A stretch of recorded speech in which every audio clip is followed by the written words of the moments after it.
Assalamualaikum warahmatullahi wabarakatuh. Perkenalkan, nama saya Ihsan Radi, mahasiswa Penjas UTP Surakarta semester 5 kelas B. Di sini saya akan menyampaikan atau mempresentasikan mengenai biomekanika olahraga. Langsung saja yang pertama, pengertian biomekanika olahraga. Pengertian biomekanika: studi tentang struktur, fungsi, dan gerak aspek mekanis sistem biologis pada tingkat apapun dari seluruh organisme hingga organ sel dan organel sel menggunakan metode mekanika.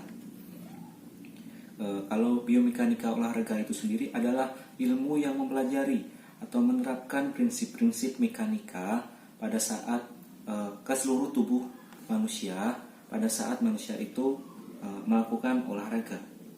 Menurut para ahli, yang pertama, Hatze, pengertian biomekanika adalah ilmu yang mengkaji tentang struktur dan fungsi sistem biologi dengan menggunakan pengetahuan dan metode mekanika.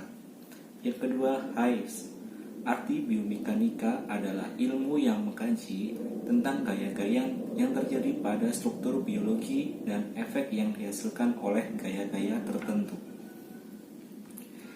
Kita langsung pindah ke tujuan biomekanika. Tujuan mempelajari biomekanika itu sendiri adalah yang pertama, satu, untuk mengetahui konsep ilmiah dasar yang diaplikasikan dalam bentuk gerak manusia. Yang kedua, untuk memenuhi suatu bentuk atau model gerak dasar dalam olahraga sehingga mampu mengembangkannya dengan baik. Yang ketiga, mampu memahami perkembangan gerak dasar. Yang keempat, mampu menerapkan suatu bentuk yang sesuai dengan karakteristik fisik seseorang dalam berolahraga dengan baik dan benar. Selanjutnya, manfaat biomekanika. Jadi berikut adalah beberapa manfaat dari biomekanika. Yang pertama, kecepatan gerak manusia meningkat, seperti berlari, berenang, dan lain-lain. Yang kedua, lebih banyak kekuatan untuk melompat, memukul, mengangkat, dan lain-lain. Yang ketiga, membantu menghilangkan ketidakseimbangan otot. Yang keempat, mengurangi keausan pada sendi dan ligamen. Jadi keausan itu seperti berkurangnya itu, pokoknya biar gak gampang kropos, gitu aja. Yang kelima, peningkatan bentuk dan teknik khusus olahraga. Kemudian kinematika olahraga. Kinematika adalah cabang dari biomekanika tentang studi gerak dengan mengacu pada jumlah waktu yang dibutuhkan untuk melaksanakan kegiatan tersebut. Jarak dan perpindahan adalah jumlah yang digunakan untuk menggambarkan sebuah gerakan tubuh. Dalam kinematika, sejatinya gerak hanya ada dua macam, yaitu gerak linier dan gerak anguler. Namun, seorang atlet dapat bergerak dengan tiga cara yang berbeda. Gerakannya bisa linier, bisa anguler, dan gerakan kombinasi, atau disebut juga motion. Macam-macam gerak. Sekarang ada gerak linier. Gerak linier adalah benda mengalami gerak linier bila dalam waktu yang sama bergerak menempuh jarak yang dan arah yang sama pula. Gerak anguler, benda-benda mengalami gerak anguler apabila dalam waktu yang sama bergerak menempuh sudut yang sama dan arah yang sama pula. Kemudian gerak lurus beraturan atau GLB, ini sekaligus mencakup rumusnya. Jadi ciri-cirinya buat gerak lurus beraturan atau GLB adalah memiliki kecepatan konstan. Ingat ya, kecepatan bukan percepatan. Dalam gerak lurus beraturan, rata-rata besar kecepatan yang ditempuh oleh suatu benda sama dengan jarak yang ditempuh dan dibagi dengan waktu selama benda bergerak. Rumusnya yaitu X sama dengan V kali T, di mana X adalah perpindahan tempat dalam meter. V adalah kecepatan dalam meter per detik. T waktu dalam detik. Kemudian gerak lurus berubah beraturan atau disebut juga GLBB. GLBB mempunyai ciri yaitu memiliki percepatan konstan. Kalau GLB memiliki kecepatan konstan, kalau GLBB memiliki percepatan yang konstan.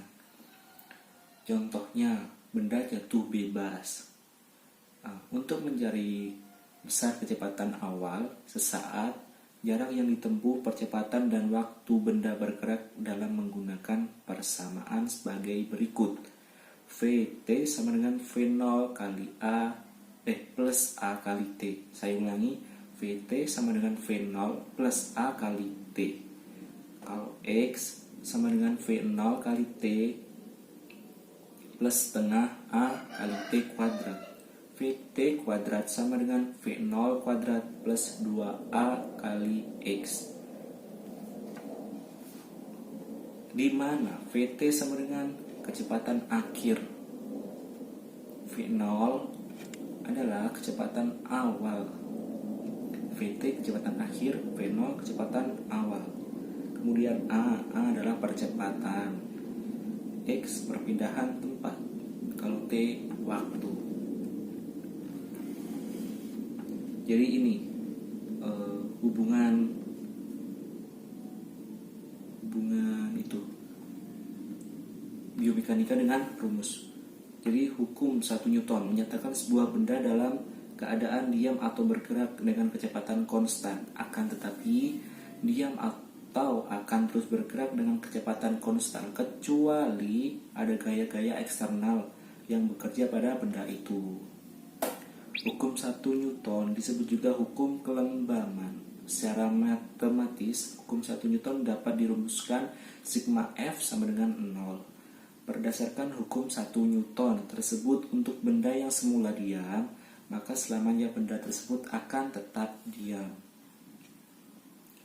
Saya ulangi ya, hukum 1 Newton menyatakan sebuah benda dalam keadaan diam atau bergerak dengan kecepatan konstan akan tetapi diam atau akan terus bergerak dengan kecepatan konstan kecuali ada gaya-gaya eksternal yang bekerja pada benda itu.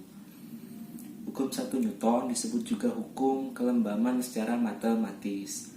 Hukum 1 Newton dirumuskan sigma F sama dengan 0. Berdasarkan hukum 1 Newton, untuk benda yang semula diam, maka selamanya benda tersebut akan tetap diam. Kemudian hukum 2 Newton menyatakan percepatan sebuah benda berbandingan lurus dengan gaya total yang bekerja padanya dan berbanding terbalik dengan masanya. Arah percepatan sama dengan arah gaya total yang bekerja pada bendanya. Hukum 2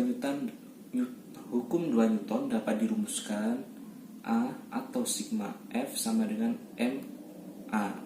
Keterangan di mana F sama dengan gaya dalam satuan Newton atau disingkat biasanya N besar.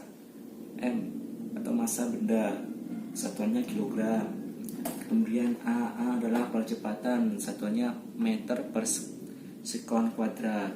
Saya ulangi, hukum 2 Newton menyatakan percepatan sebuah benda dibanding lurus dengan gaya total yang bekerja padanya dan berbanding terbalik dengan massanya. Arah percepatan sama dengan arah gaya total yang bekerja padanya. Hukum 2 Newton dapat dirumuskan A atau sigma F sama dengan M kali A. Keterangan di mana F sama dengan gaya, satuannya N besar atau Newton. M sama dengan massa benda, satuannya kilogram. A adalah percepatan, satuannya meter per sekon kuadrat.